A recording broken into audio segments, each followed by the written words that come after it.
ಇವತ್ತಿನ ವಿಡಿಯೋದಾಗ ನಾನು ನಿಮಗೆ ತಿಳಿಸ್ಕೊಡ್ತೇನೆ ರೀ ಕ್ಲೀನ್ಸಾಲ್ ಜೆಲ್ ಬಗ್ಗೆ. ಕ್ಲೀನ್ಸಾಲ್ ಜೆಲ್ ಅಂದರೆ ಏನು, ಯಾವ ಸಮಸ್ಯೆ ಇದ್ರೆ ಡಾಕ್ಟರ್ ನಿಮ್ಗೆ ಇದನ್ನು ಬರೆದು ಕೊಟ್ಟಿರ್ತಾರೆ, ಇದ್ರೊಳಗೆ ಘಟಕ ದ್ರವ್ಯ ಏನೇನು ಇರ್ತೈತಿ, ಯಾವ ರೀತಿ ನೀವು ಇದನ್ನು ಉಪಯೋಗ ಮಾಡಬೇಕು, ಎಷ್ಟು ದಿನ ಇದನ್ನು ಉಪಯೋಗ ಮಾಡಬೇಕು, ಸೈಡ್ ಎಫೆಕ್ಟ್ ಏನು, ಯಾರು ಇದನ್ನು ಬಳಸ್ಲಿಕ್ಕೆ ಹೋಗಬಾರ್ದು, ಮೂಲ್ಯ ಎಷ್ಟು, ಎಲ್ಲಿಂದ ಇದನ್ನು ಖರೀದಿ ಮಾಡ್ಬೋದು, ಸಂಪೂರ್ಣ ಮಾಹಿತಿ ನಾನು ನಿಮಗೆ ಈ ವಿಡಿಯೋದ ತಿಳಿಸ್ಕೊಡ್ತೀನಿ.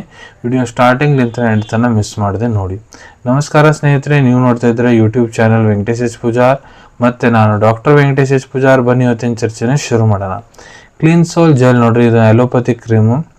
ಇದ್ರ ಉಪಯೋಗ ಎಲ್ಲಿ ಮಾಡ್ತಾರಂದ್ರೆ, ನಿಮಗೆ ಮುಖದ ಎಕ್ನೆ ವಲ್ಗ್ಯಾರಿಸ್ ಅಂದ್ರೆ ಪಿಂಪಲ್ಸ್ ಮೊಡವೆ ಆಗ್ಯಾವಂದ್ರೆ, ಆ ಮೊಡವೆ ಪಿಂಪಲ್ಸ್ ಸುತ್ತ ಲೈಟಾಗಿ ಬಾವು ಬಂದ್ಬಿಟ್ಟೈತೆ ಅಂದ್ರೆ, ಅಲ್ಲಿ ಸ್ಕಿನ್ ಸುತ್ತಾರದ ಕೆಂಪಾಗಿಬಿಟ್ಟೈತೆ ಅಂದ್ರೆ ಆವಾಗ ಡಾಕ್ಟರ್ ಬರೆದು ಕೊಟ್ಟಿರ್ತಾರೆ ರೀ. ಇಲ್ಲ ನಿಮ್ಗೆ ಬ್ಲ್ಯಾಕ್ ಹೆಡ್ಸು, ವೈಟ್ ಹೆಡ್ಸು, ಇಲ್ಲ ಪಿಂಪಲ್ಸ್ ಮೊದಲಿದ್ದು ಈಗ ಹೋಗ್ಯಾವ್ರಿ, ಆದರೂ ಪಿಂಪಲ್ಸ್ ಕಲಿ ಅದಾವ ಅಂದ್ರೆ ಪಿಂಪಲ್ಸ್ ಕಲಿ ಕೂಡ ಇದು ಕ್ಲಿಯರ್ ಮಾಡಲಿಕ್ಕೆ ಹೆಲ್ಪ್ ಮಾಡಿಕೊಡ್ತೈತೆ ರೀ.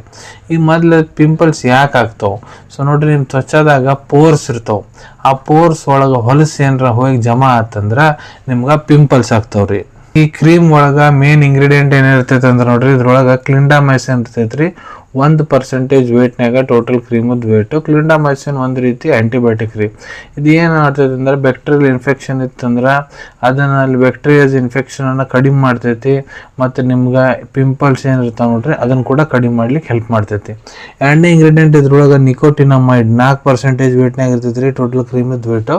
ಇದು ವೈಟಮಿನ್ B3 ಆ್ಯಕ್ಟಿವ್ ಇಂಗ್ರೀಡಿಯೆಂಟ್ ರೀ. ಇದು ಏನು ಮಾಡ್ತೈತಪ್ಪ ಅಂದ್ರೆ, ನಿಮ್ಮ ತ್ವಚಾದಾಗ ಎಲ್ಲಿ ಬಾವು ಇರ್ತೈತಿ, ಎಲ್ಲಿ ರೆಡ್ನೆಸ್ ಆಗಿರ್ತೈತಿ, ಕೆಂಪಾಗಿರ್ತೈತಿ ತ್ವಚಾ, ಅದನ್ನು ಕಡಿಮೆ ಮಾಡುತ್ತಾ ಮತ್ತು ತ್ವಚವನ್ನು ಪೂರ್ತಿ ಕ್ಲಿಯರ್ ಮಾಡ್ಲಿಕ್ಕೆ ಕೂಡ ಇದು ಹೆಲ್ಪ್ ಮಾಡಿಕೊಡ್ತೈತೆ ರೀ. ಮ್ಯಾನುಫ್ಯಾಕ್ಚರ್ ಮಾಡೋ ಕಂಪ್ನಿ ಯಾವುದಪ್ಪ ಅಂದ್ರೆ leaf Ford health care limited ಅವರು. ಈಗ ಯಾವ ರೀತಿ ನೀವು ಇದನ್ನು ಉಪಯೋಗ ಮಾಡಬೇಕು? ಸೊ ನೋಡ್ರಿ, ಒಂದೇದು ಚಂದಾಗ ಮೊದಲ ಮುಖ ತೊಕ್ಕೋರಿ, ಸಬ್ಕರ ಹಚ್ಕೋರಿ, ಇಲ್ಲ ಫೇಸ್ ವಾಶ್ ಹಚ್ಕೋರಿ, ಹಚ್ಕೊಂಡು ಚಂದಾಗ ತೊಳ್ಕೊರಿ. ತೊಳ್ಕೊಂಡಾದ್ಮೇಲೆ ಮೆತ್ತನ ಟವಲ್ ತೊಗೊಂಡು ಮುಖ ಚಂದಾಗ ಒರೆಸ್ಕೋರಿ. ಮುಖದ ಮೇಲೆ ಯಾವುದೇ ರೀತಿ ನೀರಿನ ಅವಶೇಷ ಇರಬಾರ್ದು, ಮುಖ ಚಂದಾಗ ಒಣಗಿರಬೇಕು. ಅದಾದಮೇಲೆ ಇದು ಜೆಲ್ ಏನಿದೆ ಸ್ವಲ್ಪ ಬಳ್ಳಿಗೆ ತೊಗೊಂಡು ಯಾವ ಭಾಗಕ್ಕೆ ನಿಮ್ಗೆ ಪಿಂಪಲ್ಸ್ ಆಗ್ಯಾವ, ಇಲ್ಲ ಯಾವ ಭಾಗಕ್ಕೆ ನೀವು ಇದನ್ನ ಹಚ್ಕೋಬೇಕನ್ನೋ ಅಂತೀರಿ ಅಲ್ಲಿ ಚಂದಾಗ ಹಚ್ಕೊಂಡು ಲೈಟಾಗಿ ಬಳ್ಳಿಲಿ ಅಲ್ಲಿ ಮಸಾಜ್ ಮಾಡ್ಕೊರಿ. ಯಾಕಂದ್ರೆ ಜೆಲ್ ಚಂದಾಗ ತ್ವಚಾ ಒಳಗಡೆ ಅಬ್ಸರ್ವ್ ಆಗ್ಬೇಕ್ರಿ. ಅದಾದಮೇಲೆ ಕೈಗಳನ್ನು ತೊಳ್ಕೊಂಬಿಡಿ. ಈ ರೀತಿ ನೀವು ಇದನ್ನು ಯೂಸ್ ಮಾಡ್ಬೋದು. ಇದನ್ನು ನೋಡ್ರಿ, ಪುರುಷರು ಮಹಿಳೆಯರು ಇಬ್ಬರು ಉಪಯೋಗ ಮಾಡ್ಬೋದು. ಇದನ್ನು ನೀವು ದಿನಕ್ಕೆ 2 ಹೊತ್ತು ಕೂಡ ಉಪಯೋಗ ಮಾಡ್ಬೋದು ರೀ. ಈಗ ಎಷ್ಟು ದಿನ ಇದನ್ನು ಉಪಯೋಗ ಮಾಡಬೇಕು? ಸೊ ನೋಡ್ರಿ, ನಿಮ್ಮ ಟ್ರೀಟಿಂಗ್ ಡಾಕ್ಟರ್ ನಿಮ್ಗೆ ಏನಾಗಿದೆ, ಎಷ್ಟು ಹಳೆ ಕಂಡೀಷನು, ಮತ್ತು ಇದ್ರ ಜೊತೆಗೆ ಬೇರೆ ನಿಮ್ಗೆ ಮೆಡಿಕೇಶನ್ಸ್ ಏನಾರ ಕೊಡೋ ಒಂಥರ ಇಲ್ಲ, ಎಲ್ಲ ತಿಳ್ಕೊಂಡಾದ್ಮೇಲೆ ನಿಮ್ಗೆ ಇದನ್ನ ಎಷ್ಟು ದಿನ ಉಪಯೋಗ ಮಾಡಕ್ಕೆ ಹೇಳೋ ಒಂಥರ ಅಷ್ಟು ದಿನ ನೀವು ಇದನ್ನು ಉಪಯೋಗ ಮಾಡ್ಬೇಕಾಗ್ತೈತೆ ರೀ. ಸೈಡ್ ಇಫೆಕ್ಟ್ಸ್ ಏನು? ಸೊ ನೋಡ್ರಿ, ಕೆಲವೊಂದಿಷ್ಟು ಜನರಲ್ಲಿ ಕಂಡು ಬಂದಿದೆ, ಇದನ್ನು ತೊಗೊಂಡಾದ್ಮೇಲೆ ಅವ್ರದ್ದು ತ್ವಚೆ ಏನಿದೆ ಇನ್ನಿಷ್ಟು ಜಾಸ್ತಿ ಡ್ರೈ ಆಗಿದೆ, ಮತ್ತು ತ್ವಚಾ ಫುಲ್ ಕೆಂಪಗಾಗಿಬಿಟ್ಟಿದೆ, ಇಲ್ಲ ಪಿಂಪಲ್ ಸಮಸ್ಯೆ ಇನ್ನೂ ಜಾಸ್ತಿ ಕೆಡಬಹುದು, ತ್ವಚಾದಾಗ ಭಾಳ ಜಾಸ್ತಿ ಕೆರೆತ ಆಗೋದು, ಈ ರೀತಿ ಸಮಸ್ಯೆ ಆಗ್ತೈತೆ ರೀ. ಈ ರೀತಿ ನಿಮ್ಗೆ ಏನಾರ ಆದರೆ ನಿಮ್ಮ ಡಾಕ್ಟ್ರಿಗೆ ಇಮಿಡಿಯೇಟ್ಲಿ ಭೇಟಿ ಆಗ್ರಿ. ಕಾಂಟ್ರಾ ಇಂಡಿಕೇಶನ್ ಯಾರು ಇದನ್ನು ಉಪಯೋಗಿಸ್ಬಾರ್ದು ಅಂದರೆ, ಇದ್ರೊಳಗೆ ಮೇನ್ ಕಂಟೆಂಟ್ ಕ್ಲಿಂಡಾಮೈಸಿನ್ ಮತ್ತು ನಿಕೋಟಿನಮೈಡ್ ಏನಿದೆ, ಅದ್ಲೇ ನೀವು ಮೊದಲು ಏನಾರ ಎಲರ್ಜಿಕ್ ರಿಯಾಕ್ಷನ್ ಆಗೈತೆ ಅಂದ್ರೆ ಅದನ್ನು ಉಪಯೋಗ ಮಾಡೋಕೆ ಹೋಗ್ಬಿಡ್ರಿ. ಮೂಲ್ಯದ ಬಗ್ಗೆ ಹೇಳ್ಬೇಕಂದ್ರೆ 99 ರೂಪಾಯಿದಾಗ ನಿಮ್ಗೆ 15 ಗ್ರಾಮ್ ಜೆಲ್ ಸಿಗ್ತೈತೆ ರೀ, ಕ್ಲೀನ್ಸಾಲ್ ಜೆಲ್. ಅವೈಲೇಬಿಲಿಟಿ ಬಗ್ಗೆ ಹೇಳ್ಬೇಕಂದ್ರೆ, ನಿಮ್ಮ ಕಡೆ ನಿಮ್ಮ ಡಾಕ್ಟರ್ ಬರೆದು ಕೊಟ್ಟಂತಹ ಚೀಟಿ ಇತ್ತಂದ್ರೆ ಇದನ್ನು ನೀವು ನಿಮ್ಮ ಹತ್ರ ಇರೋ ಮೆಡಿಕಲ್ ಸ್ಟೋರ್, ಜನರಲ್ ಫಾರ್ಮಸಿ ಮುಖಾಂತರ ಭಾಳ ಸುಲಭ ರೀತಿಯಿಂದ ಖರೀದಿ ಮಾಡ್ಕೋಬೋದು ರೀ.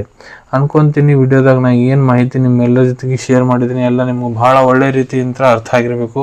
ಮುಂದೆ ಕೂಡ ಇದೇ ರೀತಿ ಹೊಸ ಮೆಡಿಸಿನ್ ರಿವ್ಯೂಸ್ ನೋಡ್ಬೇಕು, ಆ ಚಾನಲನ್ನು ತಪ್ಪದೆ ಸಬ್ಸ್ಕ್ರೈಬ್ ಮಾಡ್ಕೊಳ್ಳಿ. ಕೆಳಗಡೆ ಸಬ್ಸ್ಕ್ರೈಬ್ ಬಟನ್ ಕಾಣ್ತಾ ಇದೆ ಅಲ್ಲ, ಅದನ್ನು ಒತ್ತು ಬಿಡ್ರಿ. ಅದನ್ನು ಒತ್ತಿದ್ರೆ ನಮ್ಮ ಮುಂದೆ ಹಾಕೋ ಎಲ್ಲ ವಿಡಿಯೋ ನಿಮ್ಗೆ ಬೇಗ ತಲುಪ್ತಾವೆ. ಈ ವಿಡಿಯೋ ನಿಮ್ಗೆ ಇಷ್ಟ ಆಗಿದೆ, ಲೈಕ್ ಬಟನ್ನ ಪ್ರೆಸ್ ಮಾಡಿ, ಮತ್ತು ಈ ವಿಡಿಯೋ ಆದಷ್ಟು ನಿಮ್ಮ ಸ್ನೇಹಿತರ ಜೊತೆಗೆ ಶೇರ್ ಮಾಡಿ. ಇಲ್ಲ ಯಾರಿಗೆ ಈ ವಿಡಿಯೋ ಅವಶ್ಯಕತೆ ಇರ್ತೈತೆ ಅವ್ರ ಜೊತೆ ನೀವು ಇದನ್ನ ಶೇರ್ ಮಾಡ್ಬೋದು. ವಿಡಿಯೋ ನೋಡಾದ್ಮೇಲೆ ಕೂಡ ನಿಮ್ಮ ಮನಸ್ಸಿನಾಗ ಏನಾರ ಡೌಟ್ ಇದ್ರೆ ಕಮೆಂಟ್ ಸೆಕ್ಷನಲ್ಲಿ ಕಮೆಂಟ್ ಮಾಡಿ, ನಾನು ಅದಕ್ಕೆ ಉತ್ತರ ಕೊಡ್ಲಿಕ್ಕೆ ಪ್ರಯತ್ನ ಮಾಡ್ತೀನಿ. ಇನ್ನು ಪ್ರತಿ ವಿಡಿಯೋದಲ್ಲೂ ತಿಳಿಸ್ಕೊಟ್ಟಂಗ ಯಾವುದು ಮೆಡಿಸಿನ್ಸ್ ಡಾಕ್ಟರ್ ಸಲಹೆ ಇರಲಾದ ತೊಗೊಳಕ್ಕೆ ಹೋಗ್ಬಿಟ್ರಿ. ಮೆಡಿಸಿನ್ಸ್ ಯಾವಾಗ ಡಾಕ್ಟರ್ ಕನ್ಸಲ್ಟೇಷನ್ ಆದಮೇಲೆ ತೊಗೋಬೇಕ್ರಿ. ಈ ವಿಡಿಯೋ ಇನ್ಫಾರ್ಮೇಷನ್ಗೋಸ್ಕರ ಮಾಡಿದ್ದೀನಿ. ಸಿಗೋಣ ತಮ್ಮೆಲ್ಲರಿಗೂ ಮತ್ತೊಂದು ವಿಡಿಯೋದಾಗ ಒಂದು ಹೊಸ ವಿಷಯ ಜೊತೆಗೆ. Till then take care. ಧನ್ಯವಾದಗಳು.